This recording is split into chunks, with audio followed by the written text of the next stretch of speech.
Please welcome AFT President Randi Weingarten for a session presented by our underwriter.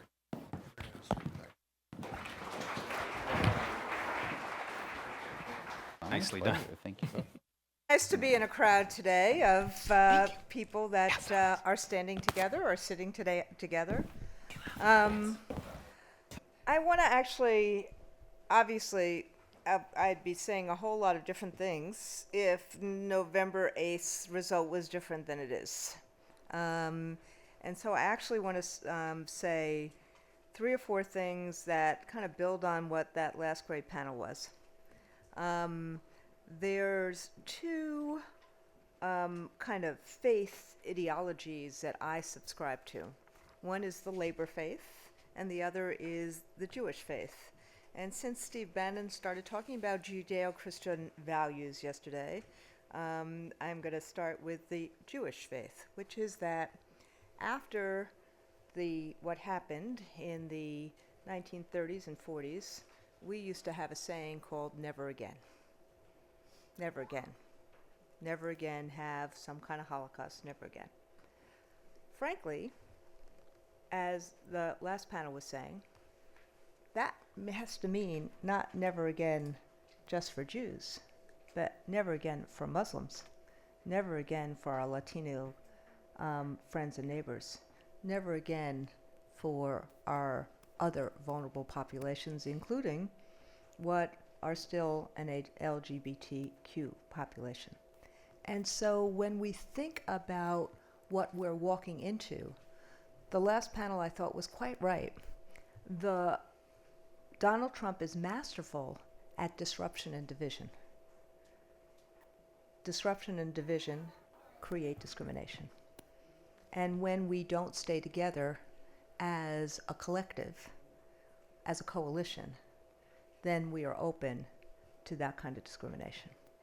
And the second piece I wanted to say comes from my labor faith tradition, which is this is a kind of which side are you on moment.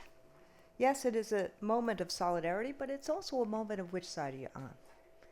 And at the end of the day, at least from my perspective, I think that the election results said several things to me.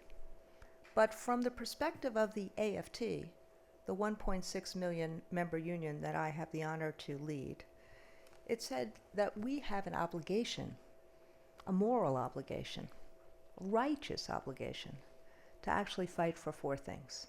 Number 1, obviously, we need to fight to ensure that there is the kind of economic opportunity for all, regardless of wealth, and that the economic anxiety in this country, particularly in light of deindustrialization, globalization, the technological revolution, has hit and has created anxiety, the likes of which maybe people in this room know, maybe people in this room don't know, but we need to connect together regardless of race.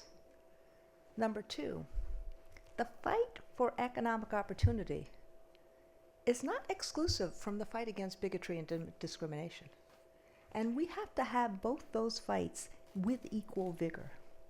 Number 3, we've learned a lot about the importance of education in this race or in this last election, and the fact that we need to have a generation that really understands and can critically think for itself.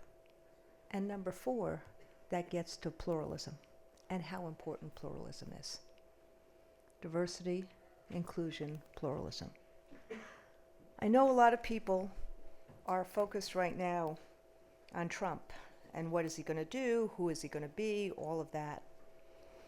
I'm focused on making sure that we stand together and don't allow anyone to normalize hate, and have the hope, the clarity, and the tenacity, as Evan Wolfson has said, to actually not just survive, but to be able to look back and say, we as an LGBTQ community helped lead the way to ensure that there was inclusion and respect. Thank you very much.